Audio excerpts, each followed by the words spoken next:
Hey everyone, welcome to Works for Tools channel. Today I'm doing a vacuum pump for the brakes on a 2018 NPR HD with a 6-liter.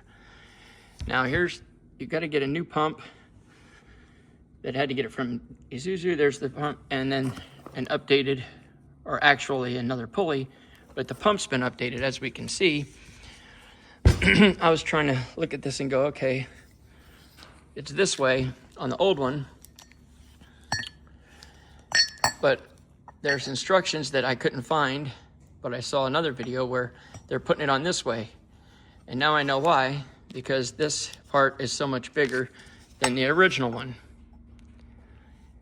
So you have to put it the other way. If we look at it this way,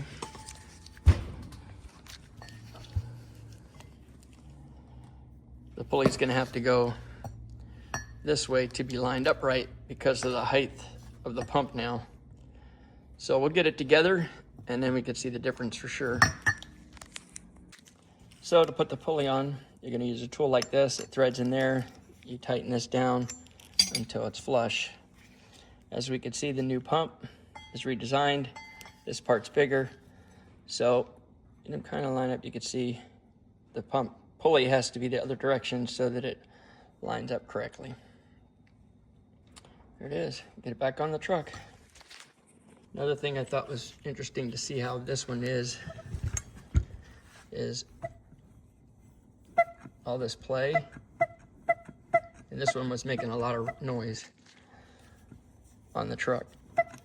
Look at all the play there, and this, no play, virtually.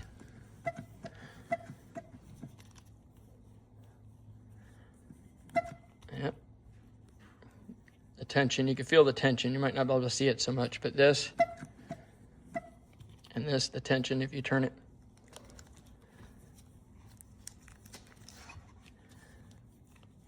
The tension is there, and it's just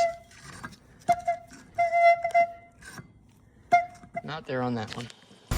Well, it's back in, nice and quiet. It's a new pump. And you have to reroute this upper hose because the old one came in straight from the top. Now this comes around the front, but the bottom hose was the same. So you just gotta move it over a little bit and rewire tie it. Awesome. Thanks for watching. Have a great day.